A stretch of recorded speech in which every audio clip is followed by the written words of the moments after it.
We have today here with us Indian Medguru, who is the head of department in cardiology AIMS, is also known to have done researches on reversal of heart diseases by yoga practice and diet control. He is credited with over 300 articles and 4 books on cardiology. The Government of India awarded him the civilian honor of the Padma Shri in 2004. He conducts regular camps on yoga, meditation and lifestyle, and we are really glad that he's associated with Ayushman. Dr. S.C. Manchanda. Can we have a big round of applause for him? नमस्कार। सबसे पहले मैं organisers को धन्यवाद देना चाहूँगा कि मुझे इस कॉन्फ्रेंस में इन्होंने बुलाया। ये कॉन्फ्रेंस का बहुत बड़ा रोल है आजकल के ज़माने में, क्योंकि ये बात करते हैं होलिस्टिक हेल्थ की। आपने जैसे सुना, मैं एक एलोपैथिक डॉक्टर हूँ, मैं हार्ट स्पेशलिस्ट हूँ। पहले all India institute of medical sciences में 40 साल तक रहा हूँ, प्रोफेसर रहा कार्डियोलॉजी का। अब मैं गंगाराम हॉस्पिटल पिछले 20 साल से हूँ। लेकिन मैं होलिस्टिक हेल्थ में बिलीव कर रहा हूँ पिछले 25-30 साल से। मैं जब ऑल इंडिया इंस्टीट्यूट में था तो हमने एक बहुत बड़ी रिसर्च की थी, reversal of heart disease by yoga lifestyle. तब से लगातार हम रिसर्च कर रहे हैं, क्योंकि आजकल ज़माना है साइंस का है। जब तक आपके पास रिसर्च नहीं होगी लोग मानते नहीं हैं। तो तब से मैं रिसर्च के साथ जुड़ा हुआ पिछले योग के पिछले कोई 25 साल से। और अब इतना इसके अंदर रिसर्च हुई है, ख़ासकर इंडिया में बहुत हुई है, और इंटरनेशनल रिकग्निशन हो गई है। अब बड़ी बड़ी सोसाइटीज़ हैं, जैसे हाई ब्लड प्रेशर की सोसाइटी है, डायबिटीज़ की सोसाइटीज़ है, वो सब कहते हैं कि योग से बहुत फ़ायदा होता है। तो उसके बारे में थोड़ा सा बताऊँगा। आप सभी एक्सपर्ट हैं, मैं योग में एक्सपर्ट तो नहीं हूँ, लेकिन मैं इसको अपने पेशेंट में फॉलो करता हूँ। तो होलिस्टिक लाइफस्टाइल के बारे में बताऊँगा क्या मतलब है। देखिए, हम डॉक्टर लोगों को इलाज करते हैं, डिफरेंट तरीके हैं, एलोपैथिक है, आयुर्वेदा है, सभी अच्छे सिस्टम्स हैं। लेकिन होलिस्टिक सिस्टम क्या है? होलिस्टिक सिस्टम ये है कि हम सिर्फ शरीर को नहीं, हम उसके मन को और उसकी आत्मा को भी ट्रीट करते हैं। यानी कि एक मनुष्य, आपको पता है कि सिर्फ एक शरीर नहीं है, उसके अंदर मन भी है और आत्मा भी है। वो सारी बीमारियां जो है मन से उत्पन्न होती हैं, और अगर आप उसका इलाज करेंगे, मन का भी और शरीर का भी और आत्मा का भी, तो आप देखेंगे इन बीमारी को बहुत फ़ायदा होता है। तो होलिस्टिक मेथड्स बहुत सारे हैं, लेकिन योग एक बहुत सरल तरीका है। योग, जैसे आपको तो ज़्यादा पता है, केवल कुछ आसन नहीं। जब मैंने रिसर्च शुरू की, मरीजों ने कहा सभी बड़ा मुश्किल है, बड़े आसन हैं। ये केवल आसन नहीं है, एक पूर्ण जीवन शैली है। इसके अंदर ना केवल हम आसन करते हैं, इसके अंदर खान पान भी ठीक रखना है, इसके अंदर हमें मानसिक तनाव से दूर रहना है, और नशीली वस्तुओं का, जैसे कि तंबाकू और शराब का इस्तेमाल नहीं करना है। तो ये योग है एक सबसे अच्छी, जिसको जीवन शैली कहते हैं। क्योंकि जब से हमारी जीवन शैली ख़राब हो गई है तो बहुत भयंकर बीमारियां पैदा हो गई। अभी आपने सुना हार्ट डिजीज़ के बारे में, लेकिन मैं बताना चाहूँगा हार्ट डिजीज़ के साथ साथ दूसरी बीमारी, जिनको नॉन कम्युनिकेबल डिजीज़ कहते हैं। पुराने ज़माने में इन्फेक्शस डिजीज़ होती थी हमारे देश में, तो उससे लोग मरते थे, प्लेग से या दूसरे। वो कम हो गई हैं, हालांकि गई नहीं है। अभी आपने कोविड देखा। लेकिन अब ये जो भयंकर बीमारी, जिनको हम कहते हैं नॉन कम्युनिकेबल डिजीज़, ये हमारी जीवन शैली से जुड़ी हुई है, जिसके अंदर हार्ट डिजीज़ सबसे ऊपर है। उसके बाद डायबिटीज़ है, हाई ब्लड प्रेशर है, मानसिक तनाव है, टेंशन, और भी कई बीमारियां हैं, अस्थमा की बीमारी है, जोड़ों की तकलीफ़ें हैं, इवन कैंसर पार्टली इससे रिलेटेड है।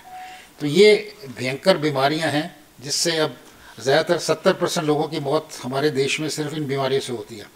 और हार्ट डिजीज़ सबसे ऊपर है, क्योंकि हार्ट डिजीज़ के कारण तकरीबन 30% लोगों की मौत होती है। हमारे देश में बहुत तेज़ी से बढ़ रही है और छोटी उम्र में हो रही है।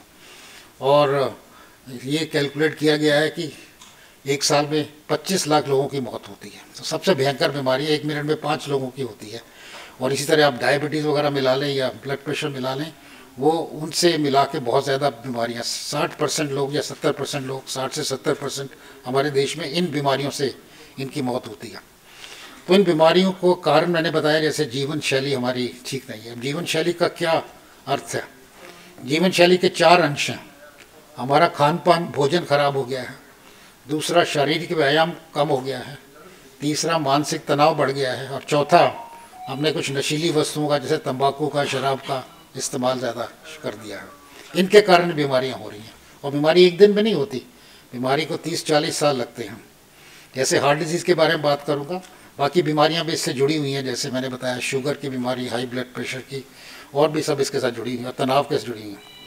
तो ये 4 चीज़ें जिससे हम ये बीमारियां होती हैं। सबसे पहले खान पान, और मैं देख रहा था थीम यहाँ का है millets for food for rejuvenation. तो खान पान का बहुत बड़ा संबंध है हार्ट डिजीज़ के साथ, ना केवल हार्ट डिजीज़ और भी डायबिटीज़ और दूसरी हाई ब्लड प्रेशर वगैरह।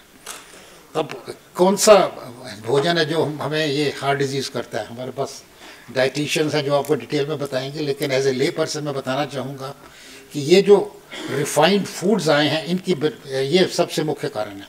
रिफाइंड फूड्स में क्या चीज़ें हैं? जैसे हमने गुड़ को रिफाइन करके चीनी बना दी, तो चीनी इस वक्त मनुष्य का सबसे बड़ा दुश्मन माना गया। चीनी से सभी को पता है कि डायबिटीज़ हो जाती है, चीनी से मेटाबॉलिक सिंड्रोम हो जाता है, लेकिन चीनी से ब्लड प्रेशर होता है और हार्ट डिजीज़ होती है, क्योंकि इससे मेटाबॉलिक सिंड्रोम होता है। तो चीनी का इस्तेमाल नहीं करना चाहिए, यही हम कहते हैं। उसकी जगह आप गुड़ का इस्तेमाल कर सकते हैं या शक्कर का इस्तेमाल कर सकते हैं, मतलब जो रिफाइंड नहीं है। अगर चीनी ख़त्म कर दी जाए, कम कर दी जाए, तो बीमारी काफ़ी हद तक कम हो सकती है। तो रिफाइंड चीज़ आपको चीनी इस्तेमाल नहीं करनी। अब चीनी की जगह लोग सब्स्टिट्यूट्स करते हैं, शुगर सब्स्टिट्यूट्स, जैसे ज़ीरो कैलोरीज वगैरह चाय में डाल लेते हैं, वो ज़्यादा ख़तरनाक हैं। जो शुगर सब्स्टिट्यूट्स हैं वो और भी ख़तरनाक हैं, उनको बिल्कुल नहीं इस्तेमाल करना है। आप गुड़ कर सकते हैं इस्तेमाल, दूसरी जागरी कर सकते हैं। इसकी कुछ और शुगर है जो हम मिलती नहीं है यहाँ पे, जैसे खजूर की शुगर है, अगर आप लेना चाहें तो ले सकते हैं, लेकिन गुड़ का इस्तेमाल करें तो बीमारी कम हो जाएगी। तो सबसे पहले देसी खांड ले सकते हैं, वो ज़रा कम रिफाइंड है। जैसे रिफाइंड किया ना, देखिए गुड़ के अंदर से हमने अच्छी चीज़ें निकाल ली, उसके अंदर से फाइबर निकाल लिया, उसके अंदर जो विटामिन वगैरह होते हैं, आयरन वगैरह सब खत्म हो जाता है। और जैसे ही हम रिफाइन करते हैं, तो जैसे ही हम चीनी लेते हैं एकदम एब्जॉर्ब हो जाती है, उससे इंसुलिन होती है, और इंसुलिन जब बार बार ऐसे सीक्रेट होती है तो उससे हमारे ब्लड वेसल्स, कैंपरे सब डैमेज हो जाता है, इससे हार्ट डिजीज़ और ये हो जाता है। तो इसलिए हमें चीनी का इस्तेमाल नहीं करना। दूसरी चीज़ जो रिफाइन कर दी है हमने, आटे को रिफाइन करके मैदा बना दिया। मैदा भी उतना ही ख़तरनाक है। अब जब भी जाए बाज़ार में सभी मैदे की चीज़ें मिलती हैं, समोसा वगैरह है, या हम ब्रेड खाते हैं वाइट ब्रेड, वो भी डेंजरस मानी गई है। हमें वाइट ब्रेड नहीं लेनी है क्योंकि वो मैदे की बनी हुई है, उसकी जगह ब्राउन ब्रेड ले सकते हैं, जिसको होल व्हीट कहते हैं। ब्राउन ब्रेड भी ऐसे कलर्स में आती है, वो ठीक नहीं है जो बाज़ार में मिलती है, लेकिन किसी बेकरी से बनवा लें आटा ब्रेड तो वो ठीक रहेगी। 70-80% उसमें व्हीट होता है। इस तरह ये बिस्किट्स वगैरह जितनी बेकरी आप देखते हैं सब मैदे की हैं, तो वो आटे की लें तो ज़्यादा अच्छा है। आजकल मिलता है, आटे का मिलता है। और अगर आप ये मिलेट्स वाले भी आजकल आपको बिस्किट वगैरह मिलते हैं, उसके अंदर देखिए चीनी नहीं हो, और मिलेट्स तो बहुत ही अच्छी चीज़ मानी गई है क्योंकि वो रिफाइंड नहीं है और इससे बीमारी कम हो जाती है। इसके ऊपर काफ़ी है, ज्वार बाजरा और दूसरी जो चीज़ें हैं इससे कम हो जाता है। तो ये दूसरी चीज़ मैदे का इस्तेमाल नहीं कर रहे हैं। ये नूडल्स वगैरह जितनी भी पूरी वूरी खाते हैं ये सब मैदे की है, आटे की ठीक है, तो ये भी उतना ही खतरनाक है जितना चीनी है। तीसरी चीज़, हमने चावल को रिफाइन कर दिया। ये सफ़ेद चावल ठीक नहीं है, हमें ब्राउन राइस लेना चाहिए जो पॉलिश नहीं है। तो ये चावल का भी बहुत बड़ा रोल है। एक बहुत बड़ी स्टडी हुई है बहुत कंट्रीज़ में जिसमें ये दिखाया गया है कि जो वाइट चावल ज़्यादा लेते हैं उनको बीमारी ज़्यादा होती है। साउथ इंडिया में बीमारी ज़्यादा हो रही है अनफॉर्चुनेटली नॉर्थ इंडिया के बारे, क्योंकि पहले वो चावल दूसरा लेते थे जो ब्राउन राइस इसको कहते हैं। पार्ब ऑयल भी ले सकते हैं, सैला भी ले सकते हैं, लेकिन रिफाइन नहीं होना चाहिए। तो चावल का भी ध्यान रखें कि ब्राउन राइस लीजिए, उसका कोई नुकसान नहीं है क्योंकि फाइबर वगैरह निकाल लेते हैं, विटामिन निकाल लेते हैं जब करते हैं। और चौथी चीज़ जो रिफाइन किया वो तेल को रिफाइन कर दिया। तो रिफाइंड तेल आपके लिए अच्छा नहीं है। इसके ऊपर बहुत बड़ी स्टडीज़ की हुई हैं, लोगों ने की हुई हैं, क्योंकि जैसे हम रिफाइन करते हैं उसके अंदर बुरे पदार्थ पैदा होते हैं जिसको ट्रांस फैट्स कहते हैं। कुछ ऐसे केमिकल्स होते हैं जिससे आपको कैंसर तक हो सकता है, हार्ट डिजीज़ हो सकती है। तो रिफाइंड तेल इस्तेमाल नहीं करना।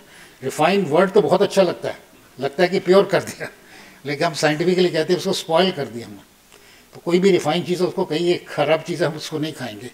तो कच्ची खाने का सरसों का तेल सबसे अच्छा माना गया। एक स्टडी हुई है कि सरसों के तेल खाने से 70% हार्ट अटैक कम हो सकते हैं। इंडिया से स्टडी हुई है क्योंकि इसके अंदर अच्छा फैट जिसको ओमेगा 3 कहते हैं वो होता है, इसके अंदर सैचुरेटेड फैट्स कम होते हैं। तो कोई भी तेल इस्तेमाल करें वो नॉन रिफाइंड हो। कच्ची घानी का सरसों का अच्छा है एक्स्ट्रा वर्जिन आप ऑलिव ऑयल ले सकते हैं, कनोला ले सकते हैं। एक्स्ट्रा वर्जिन का मतलब है वो रिफाइंड नहीं है। कई कंपनियों ने अब रिफाइंड बनाने शुरू कर दिए तेल, वो ठीक नहीं है। आजकल वो घी भी अच्छा माना गया, देसी घी जो है गाय का, वो ले सकते हैं। आजकल फैट से बीमारी नहीं होती, हम पहले थे कोलेस्ट्रॉल से होती है, कोलेस्ट्रॉल से नहीं होती। कोलेस्ट्रॉल आप खा सकते हैं, मक्खन भी खा सकते हैं, थोड़ा सा आप मलाई वगैरह भी ले सकते हैं, क्योंकि कोलेस्ट्रॉल ज़्यादा लेंगे तो लिवर कम बनाता है। 85% जो कोलेस्ट्रॉल है वो हमारे लिवर से बनता है। अगर ज़्यादा कोलेस्ट्रॉल खाएंगे जैसे मक्खन वगैरह तो उससे कम बनेगा लिवर। तो इसलिए आजकल घी इतना ख़तरनाक नहीं माना गया जितना घी ये रिफाइंड चीज़ें। तो ये 4 रिफाइंड चीज़ें आपको इस्तेमाल नहीं करनी है, इसकी जगह रॉ करनी है। और मैंने जैसे बताया ये तो सबसे अच्छी चीज़ें हैं जो आप लेते हैं, मिलेट्स वगैरह है, इससे काफ़ी इसके ऊपर स्टडीज़ हैं कि ये इससे डिज़ीज़ कम होती है, इससे ब्लड प्रेशर कम होता है, इससे डायबिटीज़ कम होती है, हार्ट डिजीज़ भी कम हो सकती है। इसी तरह हमें जो ये फ्रूट खाने को उसमें रख दिया जाता है जिसको हम अल्ट्रा रिफाइंड कहते हैं, जैसे कोल्ड स्टोरेज में रख देते हैं। आपको खाना फ्रिज के अंदर रख दीजिए महीनों तक और उसके बाद में उसको गर्म करके खाइए, वो भी ठीक नहीं है। तो ये जितने भी फ्रोज़न फूड्स वगैरह हैं, प्रोसेस फूड्स जिनको कहते हैं, वो बहुत ख़तरनाक हैं। जितने भी ये चिप्स वगैरह लेते हैं ये सब प्रोसेस फूड्स हैं। तो प्रोसेस फूड्स नहीं खाइए। तो ये अगर आप ये खाना बंद कर देंगे, रिफाइंड फूड और प्रोसेस फूड्स, तो बीमारी कम हो सकती है। इसके साथ साथ नमक का प्रयोग थोड़ा कम करना चाहिए। नमक का रिलेशन ब्लड प्रेशर से है और WHO ने अभी कहा है 2025 तक हम अगर 25% नमक कम कर दें तो हार्ट डिजीज़ भी 25% कम हो जाएगी। तो ऊपर से नमक नहीं डालना है हमें खाने में, थोड़ा कम कर दें तो अच्छा रहेगा। तो ये खान पान के बारे में है। और क्या खाना चाहिए, जैसे मैंने बताया आपको, फ्रूट्स और वेजिटेबल्स खाने चाहिए, अच्छे हैं। एक बहुत बड़ी स्टडी हुई है सारे वर्ल्ड में, 52 कंट्रीज में, उसमें दिखाया गया इंडिया में ये ज़्यादा बीमारी क्यों हो रही है, क्योंकि हम फल और सब्जियां नहीं खाते। हमारे देश में बहुत मिलती हैं लेकिन हम नहीं कम खाते हैं। अगर ज़्यादा खाएंगे, फ्रूट्स खाएंगे, दिन में 2-3 दफ़ा खाने चाहिए। कोई भी सीजनल है, ज़रूरी नहीं महंगा ही हो, सस्ता फ्रूट भी जैसे अमरूद है इतना ही अच्छा जितना सेब है, तो सीजनल होना चाहिए। तो फ्रूट खाने से फ्रूट के अंदर फाइबर होता है, फ्रूट के अंदर कुछ और एंटीऑक्सीडेंट्स होते हैं जो बीमारी को कम कर सकते हैं, इवन डायबिटीज़ को कम कर सकते हैं। इवन आम बुरा नहीं, आम बहुत अच्छा है, आम से डायबिटीज़ नहीं होती है। लोगों के अंदर बहुत है कि ये मीठा चीज़ है इसलिए से, किसी फ्रूट से डायबिटीज़ नहीं होती है क्योंकि वो नेचुरल फूड है। उसके अंदर शुगर जो होती है फाइबर के साथ होती है, उससे बढ़ता नहीं है। स्टडीज़ हुई हैं कि आम भी खा सकते हैं डायबिटिक लोग जो हैं। अभी डाइटिशियन अब आपको डिटेल बताएंगे, लेकिन एज ए ले पर्सन आप चलेंगे मीठा फ्रूट वगैरह ले सकते हैं, उसमें कोई प्रॉब्लम नहीं है, गुड़ ले सकते हैं। तो ये आपको ध्यान रखना है, नमक कम लेना है और फ्रूट्स और वेजिटेबल्स ज़्यादा लेने हैं, सीजनल लेने हैं। आपने देखा होगा कई दफ़ा ये इंपोर्टेड आ जाते हैं, स्टिकर लगा होता है सेब के ऊपर, वो सबसे बेकार है क्योंकि उसको 3 महीने पहले तोड़ा गया, उसको कोल्ड स्टोरेज में रखा गया, फिर आर्टिफिशियल राइप किया गया। हालांकि वो लगता बहुत अच्छा है लेकिन वो सीजनल खाना चाहिए, फ्रेश खाना चाहिए। अगर उस कोल्ड स्टोरेज का है तो वो बेकार है।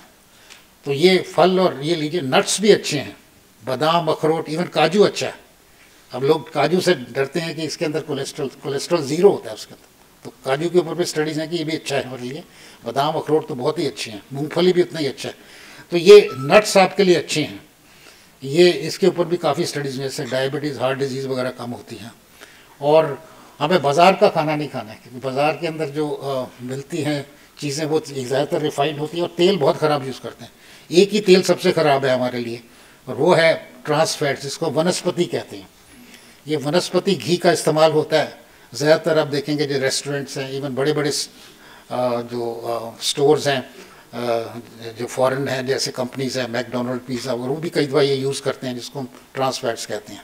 और बाहर का खाना इसलिए नहीं खाना है, हलवाई चाहे तेल को इस्तेमाल करते हैं, बार बार गर्म करते हैं, बार बार गर्म करने से तेल को उसके अंदर ट्रांस फैट्स पैदा हो जाते हैं, तो इसलिए ठीक नहीं है हमें करना। तो खान पान का ध्यान रखें और शाकाहारी रहिए। इसके ऊपर बहुत स्टडीज़ हुई हैं, जो लोग मीट नहीं खाते, अंडे नहीं खाते, उनको बीमारी कम होती है क्योंकि जो वेजिटेरियन फूड है उसके अंदर फ्रूट्स वेजिटेबल तो होते ही हैं, फाइबर होता है, फाइबर किसी मीट में नहीं पाया जाता। तो इसके ऊपर काफ़ी स्टडीज़ हुई हैं कि प्लांट बेस्ड डाइट वो अच्छी मानी गई, वेजिटेरियन डाइट अच्छी मानी गई। और हम तो कहते हैं कि शुरू से यही योग के अंदर भी सात्विक डाइट है जो मैं बताना चाहता हूँ। ये तो ये डाइट के बारे में है। डाइट के बारे में डिटेल में और बताएंगे, हमारी डाइटिशियन है, मैं एक्सपर्ट नहीं हूँ इसके अंदर, लेकिन एज ए ले person I can say that ये प्रूव हो चुका है, जो जितनी मैंने आपको बातें बताई इसके ऊपर साइंटिफिक स्टडीज़ हैं, जो मैंने बताया हज़ारों स्टडीज़ हैं जिसमें ये दिखाया गया है कि ये रिफाइंड फूड हमारे लिए ख़राब है और वेजिटेबल्स और फ्रूट्स हमारे लिए अच्छे हैं। इसके साथ साथ मैंने बताया लैक ऑफ एक्सरसाइज, जैसे जैसे लोग गांव से शहरों में आते हैं शारीरिक व्यायाम ख़त्म हो जाता है, तो आधा घंटा अगर रोज़ घूमेंगे, कोई भी एक्सरसाइज कर सकते हैं, साइकिलिंग कर सकते हैं, जॉगिंग कर सकते हैं, स्विमिंग कर सकते हैं, लेकिन हर रोज़ करना है आधा घंटा, और हफ्ते में 7 दिन रोज़ करनी चाहिए। इससे न केवल हार्ट को फ़ायदा होता है, सारे शरीर को फ़ायदा होता है। ये देखा गया है कि एक्सरसाइज करने से हमारा वज़न कम होता है, हमारा कोलेस्ट्रॉल कम हो जाता है, डायबिटीज़ कम हो जाती है 30%, और इवन हाई ब्लड प्रेशर भी कम हो जाता है 30%। तो अगर लोग दिल्ली में घूमने शुरू कर दें 30% तो बीमारी कम हो जाएगी। तो ये हमने देखा, बड़ी बड़ी कॉलोनी में, न्यू राजेंद्र नगर में रहता हूँ, बड़े बड़े लोग वहाँ रहते हैं, लेकिन रेगुलर एक्सरसाइज करने वाले लेस देन 1% ही।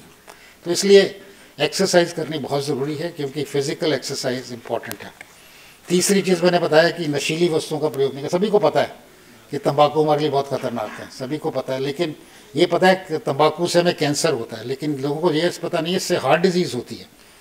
30 साल के हमने देखे हैं लोग, यंग पर्सन जिनको हार्ट अटैक हुए, और उसका एक मेन कारण तंबाकू था, सिगरेट पीना, बीड़ी पीना या तंबाकू को चबाना। तो ये जर्दा पान मसाला हमारे लिए ज़्यादा ख़तरनाक है, क्योंकि इससे न केवल हार्ट डिजीज़ होती है, कैंसर होता है, गले का कैंसर हमारे देश में सबसे ज़्यादा है। तो ये तंबाकू का इस्तेमाल नहीं करना चाहिए, और ये तो सभी को पता है। अब शराब का भी पहले कहते थे कि आप ले सकते हैं, अब स्टडीज़ हुई हैं, साइंटिफिक स्टडीज़ हुई हैं कि ज़रा सा भी शराब को टच करने से हमें बीमारी हो सकती है, तो उसका भी इस्तेमाल नहीं करना है। तो ये तीसरी चीज़ हुई कि नशीली वस्तुओं का प्रयोग नहीं करना है। चौथी चीज़ है कि हमें तनाव से दूर रहना है। ये सबसे मुश्किल काम लगता है कि हम मरीज़ों से डील करते हैं तो कहते हैं डॉक्टर साहब हम खाना भी बदल लेंगे, सैर भी कर लेंगे, लेकिन ये तनाव तो पार्ट ऑफ लाइफ है। तो हम ये कहते हैं ये बिल्कुल गलत है, ये पार्ट ऑफ लाइफ नहीं है। इससे तनाव के कारण बहुत भयंकर बीमारियां हो रही हैं, सभी को पता है। इससे एंग्जाइटी, डिप्रेशन हो जाता है, लेकिन अब पता चला है कि जब हमें तनाव होता है, टेंशन होती है, तो हमें हार्ट डिजीज़ हो सकती है, हमें हाई ब्लड प्रेशर, डायबिटीज़ हो सकती है।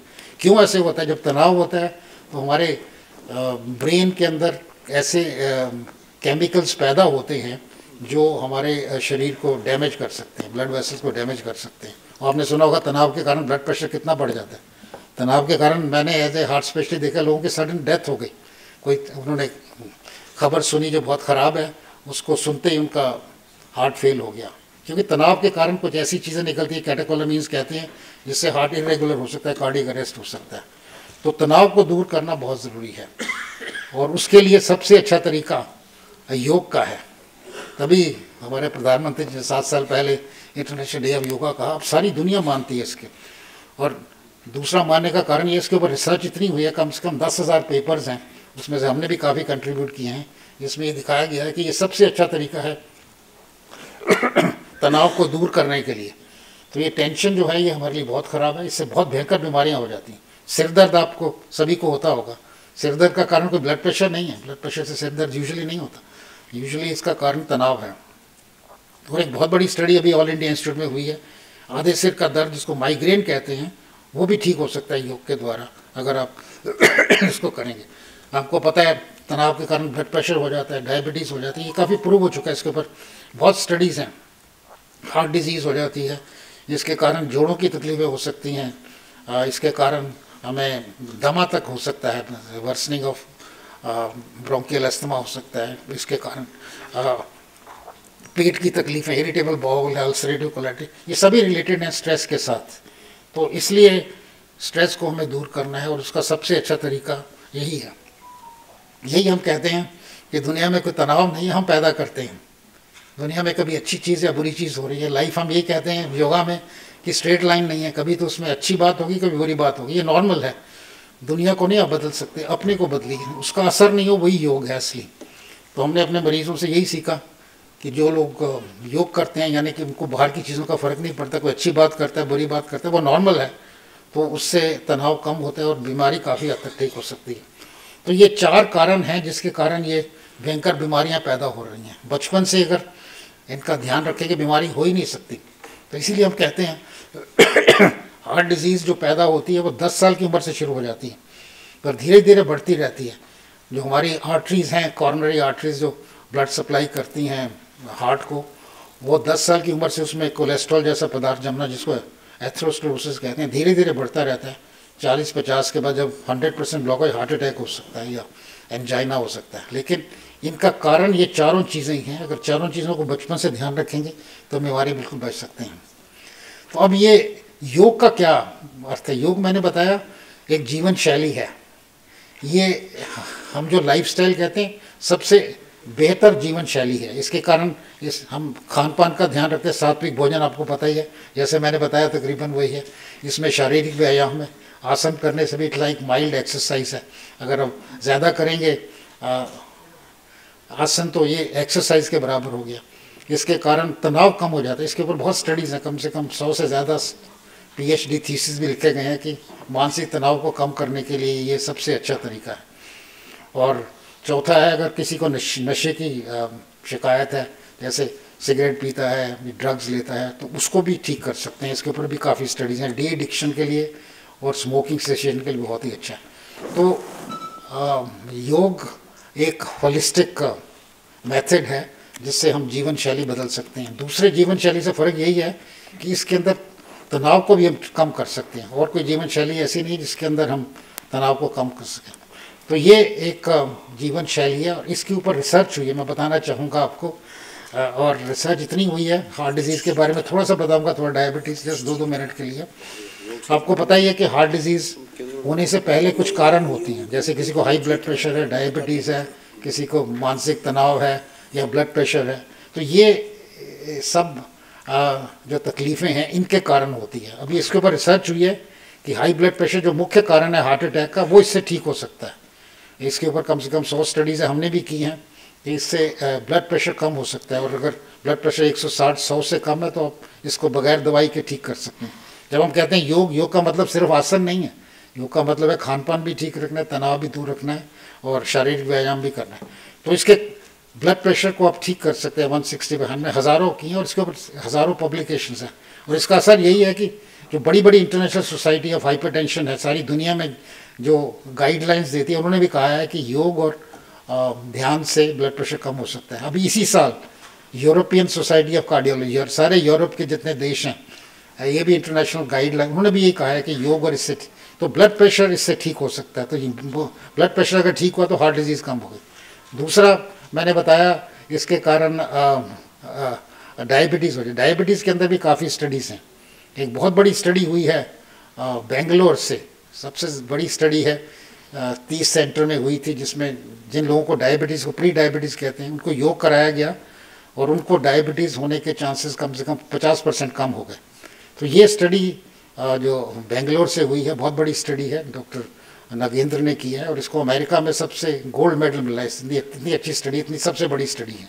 और भी डायबिटीज़ के ऊपर स्टडीज़ हैं कि इससे ब्लड शुगर कम हो जाता है। ना केवल ब्लड शुगर कम होता है, उससे मोटापा कम हो जाता है, उससे कोलेस्ट्रॉल कम हो जाता है और उससे जो तनाव है वो भी कम हो सकता है। तो इसके ऊपर भी काफ़ी स्टडीज है। तो डायबिटिक गाइडलाइन में भी ये आ गया है कि ये योग और प्राणायाम से फ़र्क पड़ेगा। डायबिटीज़ बहुत भयंकर बीमारी, आपको जैसे ही पता है, इससे हार्ट डिजीज़ और दूसरी बीमारियाँ हो जाती हैं। तो डायबिटीज़ इससे कम हो जाती है। तीसरा, इससे कोलेस्ट्रॉल भी कम हो जाता है। ट्राइग्लिसराइड्स के भी स्टडीज़ हैं, थोड़ा कम होता है लेकिन ये काफ़ी है कि हार्ट डिजीज़ को कम कर सकता है। तो इससे कम हो सकती है। मोटापा इससे कम हो जाता है, ये बिल्कुल प्रूव हो चुका है। और इससे मैंने से बताया तनाव तो कम हो ही जाता है, मेंटल स्ट्रेस जो एक बहुत बड़ा मुख्य कारण है, और एक्सरसाइज है, लैक ऑफ एक्सरसाइज। तो ये सारी चीज़ें जिससे हार्ट डिजीज़ होती है, ये इसको ठीक कर सकते हैं। साइंटिफिक स्टडीज़ हैं। लेकिन अगर बीमारी हो भी जाए, सबसे पहले मैंने बताया बीमारी शुरू में कोलेस्ट्रॉल जैसा पदार्थ है, थोड़ा जमना शुरू हो जाता है आर्टरीज़ के अंदर। जब अर्ली स्टेज में ये बीमारी होती है, जब जमना शुरू ही होता है, जिसके ऊपर हमने स्टडी किया कि बिल्कुल रिवर्स कर सकते हैं। हमने ऐसे लोगों को स्टडी किया जिनको मेटाबॉलिक सिंड्रोम था, जिनके पेट के अंदर मोटापा था, उनकी आर्टरीज में थिकनिंग, उनको पता नहीं बीमारी है। तो ऐसे लोगों 100 से ज़्यादा लोगों को हमने योग कराया और हमने देखा कि वो रिवर्सल हो गया कम्प्लीटली। लेकिन अगर बीमारी बढ़ जाए, जैसे 70-80% लोगों की है जिनका बाईपास होता है, ये स्टडी हमने आज से कई साल पहले की थी, 20 साल पहले, और पब्लिश हुई है, बहुत ज़्यादा कोटेड है। इसके साथ साथ 3 और स्टडीज़ हैं जो सिमिलर हैं, जिसमें बताया गया कि इवन एडवांस डिजीज़ को आप थोड़ा रिवर्स कर सकते हैं, बढ़ने से रोक सकते हैं। ये भी बहुत बड़ी चीज़ है। तो ऐसे गाइडलाइंस अब आ गए हैं, किसी की जैसे एंजियोप्लास्टी हुई है, किसी का बाईपास हुआ है, उसको अगर योग कराएंगे तो दोबारा होने के चांसेस बहुत कम हो जाते हैं। ये बहुत बड़ी स्टडी इंडिया से अगेन हुई है, जिसमें 26 सेंटर में किया गया, जिनको हार्ट अटैक हुआ था, स्टेंट पड़ा था, उनको 2 साल तक फॉलो किया गया। आधे लोगों को योग कराया गया, आधों को नहीं। तो देखा गया कि 2 साल के बाद इन लोगों के अंदर दोबारा हार्ट अटैक करने की मात्रा बहुत कम हो गई, क्वालिटी ऑफ लाइफ बेटर हो गई, और योग से इनको बहुत फायदा। इसी तरह बाईपास के ऊपर भी बहुत सारे, तो क्योंकि ये बीमारी जाती नहीं है बाईपास और एंजियोप्लास्टी से, हालांकि हम करते हैं अगर ज़रूरत हो तो, लेकिन ज़्यादातर लोगों को इसकी ज़रूरत नहीं पड़ती। अगर आप योग को जोड़ देंगे, दवाइयाँ तो ऑफकोर्स लेनी पड़ती है अगर बीमारी बढ़ी हुई है। तो इसके ऊपर काफ़ी स्टडीज़ हुई हैं। अगर बीमारी हो भी गई है तो भी आप इसको ठीक कर सकते हैं, काफ़ी हद तक ठीक कर सकते हैं। अब बीमारी के कॉम्प्लिकेशंस हो जाते हैं, किसी को हार्ट अटैक हुआ तो उसका इरेगुलर बीट होती है, जिसको एरिथमियाज कहते हैं। हार्ट रेट कभी मिसिंग होता है, कभी एट्रियल फिब्रिलेशन भी एक तरह की इरेगुलर बीट है। उसके अंदर भी स्टडीज़ हुई हैं कि उसको कम कर सकते हैं। इसी तरह हार्ट फेलियर हो जाता है, हार्ट वीक हो जाता है, जिसको हम कहते हैं इंजेक्शन फ्रैक्शन कम हो जाता है।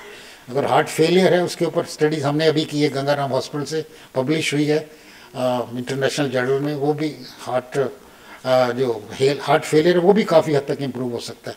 इसके साथ साथ उनका तनाव भी कम हो जाता है। एक बहुत बड़ी स्टडी अभी हो रही है, मैंने बताया 26 सेंटर में हार्ट फेलियर के ऊपर भी, जैसे हमने एंजियोप्लास्टी की बात किया तो देखा। Okay, yes I been asked to conclude. मैं 2 मिनट और लूँगा, बस 1 मिनट ही और। तो उसके अंदर भी हमने देखा कि इसको फ़ायदा होता है। तो इसी तरह मैंने बताया हार्ट के अंदर बहुत फ़ायदा है, डायबिटीज़ के अंदर फ़ायदा है, ब्लड प्रेशर के अंदर फ़ायदा है।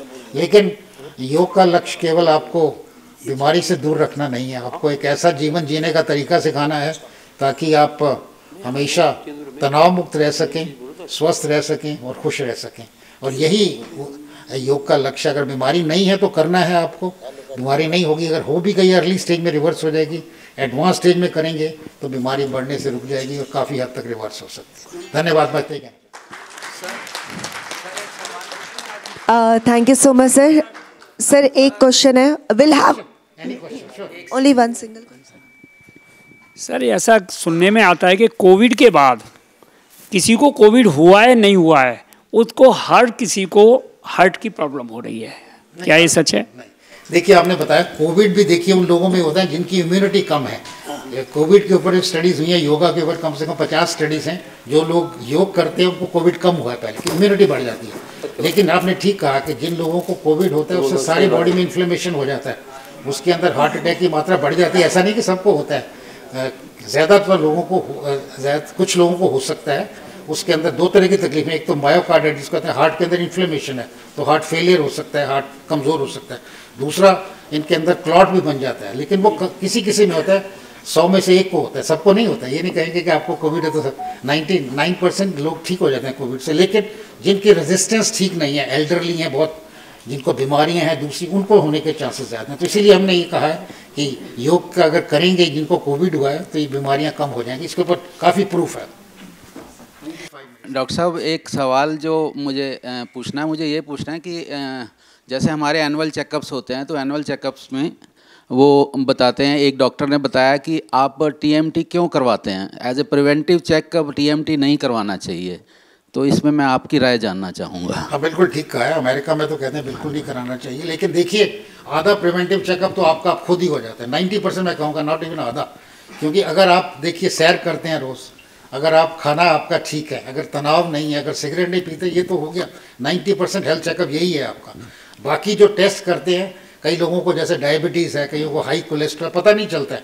ये फेमिलियर चीज़ें हैं जो हमें पता नहीं चलती हैं। जैसे अगर पेरेंट्स को डायबिटीज़ है, पेरेंट्स को हाई कोलेस्ट्रॉल है, फेमिलियर वो हो सकता है, तो उसको चेकअप करना चाहिए। लेकिन रूटीन आदमी को ट्रेडमिल टेस्ट नहीं कराना चाहिए। तभी कराना चाहिए अगर बहुत ज़्यादा सस्पिशन है, अगर उसके अंदर डायबिटीज़ है, ब्लड प्रेशर है, हमें शक है, तब कराना चाहिए, वरना नहीं।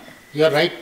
ये अमेरिका में दिखाया गया कि अननेसेसरी करना नहीं चाहिए। स्वस्थ व्यक्ति वही है जो रोज ठीक खाना खाता है, जो चलता फिरता रहता है, हमेशा हंसता रहता है, टेंशन में नहीं होता। यही आप कर सकते हैं, यही हेल्थ चेकअप है। देखिए, अगर आप 4 चीज़ें फॉलो करके मैंने बताई है तो इससे हेल्दी आदमी हो ही नहीं सकता। अगर आपको तनाव नहीं है, अगर आप सैर करते हैं, पेट साफ हो जाते हैं, तो ये 90% चेकअप खुद ही कर सकते हैं, लेकिन लोग करते नहीं हैं।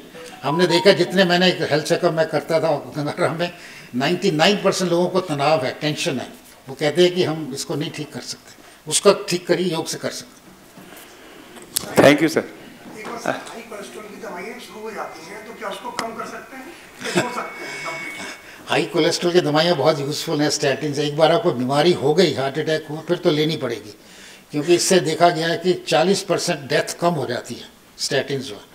तो एक बार शुरू की तो हमेशा लेनी पड़ती है, कम भी नहीं होती हैं, क्योंकि ये देखा गया है कि जितनी हाई डोज में दे उसका ज़्यादा फायदा होता है। लेकिन वो तभी लेनी है अगर आपको बीमारी हो चुकी है, अगर बीमारी हो चुकी है फिर लेनी है। वैसे अगर आपका कोलेस्ट्रॉल बढ़ा हुआ है लेने की ज़रूरत नहीं है, फिर लाइफस्टाइल से फ़र्क पड़ जाता है। तो भी लेनी है, तो भी लेनी है। अगर नॉर्मल कोलेस्ट्रॉल, तब भी इसके फ़ायदे और भी होते हैं कोलेस्ट्रॉल कम करने के, जी हाँ, तो लेनी है तो हमेशा अगर बीमारी हो गई। काफ़ी सारे क्वेश्चंस हैं। सर, आज से 20 साल पहले दैनिक जागरण में आपकी एक स्टडी आई थी ये योग पर, कि हृदय रोग को योग के द्वारा काफ़ी हद तक निजात पाया जा सकता है। और मैं योग से जुड़ा हूँ, तो मैं बहुत प्रभावित हुआ कि, और उसमें आपने बिल्कुल बताया था कि 50-50 के ग्रुप हमने बनाए थे, बड़ा डिटेल से वो लिखी थी। तो निश्चित रूप से हमें भी योग करने के लिए से एक संबल मिला। धन्यवाद आपका सर। नहीं, बिल्कुल ठीक कहा आपने। ये स्टडी देखिए, पहले हमने की थी, 2000 में पब्लिश हुई थी, आज से 23 साल पहले। उसके बाद हमने और स्टडीज़ की, ऐसी अर्ली स्टेज में बिल्कुल रिवर्स हो गए। गंगाराम से की थी, आध्यात्मिक साधना केंद्र के साथ। इसके ऊपर कम से कम 20 और स्टडीज़ हैं, लेकिन जो स्टडी हमने की थी वो अभी तक कोट होती है। देखिए, कम से कम 5000 जगह कोट हो चुकी है कि ये पहली स्टडी है जिसमें दिखाया गया कि बीमारी को कम कर सकते हैं। योग का बहुत फ़ायदा है इसके अंदर। उसके बाद बड़ी हज़ारों और स्टडीज़ हैं, मैं बताया ना, more than 1000 studies are there. There is one more question I think at the back. Yeah. ये सर, ये उम्र के साथ जो हमारी डिजीज होती हैं, जिस तरह के प्रोस्टेट है, ये मैं डेली प्रैक्टिशनर हूँ योगा का, मुझे कोई प्रॉब्लम नहीं है, कुछ नहीं है। लेकिन ये प्रोस्टेट की जो चीज़ है, ये एज के साथ आती है, ये कि जैसे यूरिन में थोड़ी प्रॉब्लम होना शुरू हो जाए, नॉट टू मच, लेकिन होती है ये। तो इसको मिनिमाइज करने के क्या हम स्टेप ले सकते हैं? ये योग के ऊपर बहुत स्टडीज़ हैं, एंटी एजिंग है इसके अंदर। कुछ हमारे टेलियोमेर लेंथ है वो चेंज हो जाती है। ये इसके ऊपर स्टडीज़ हुई हैं, 8-10 स्टडीज़ हैं कि अगर आप योग करेंगे तो जितने ये एज के साथ साथ सारे ऑर्गन्स काम करना काम शुरू करते हैं। प्रोस्टेट भी नहीं करता, इसलिए हमें हो जाता है, बाल सफ़ेद हो जाते हैं, दूसरा कमर की। तो ये सब तकलीफ़ें कम हो सकती हैं अगर आप योग करेंगे। यानी कि आपकी जो ओल्ड एज है बहुत लेट आएगी और आप हमेशा एक्टिव रहेंगे, आप सफ़र नहीं करेंगे। तो इसके ऊपर एंटी एजिंग प्रॉपर्टीज भी बहुत हैं योग के ऊपर। अगर आप करेंगे तो प्रोस्टेट के चांसेस कम है, लेकिन आपको रोज़ करना है और बचपन से ही करना है। Thank you so much everyone. Thank you so much sir.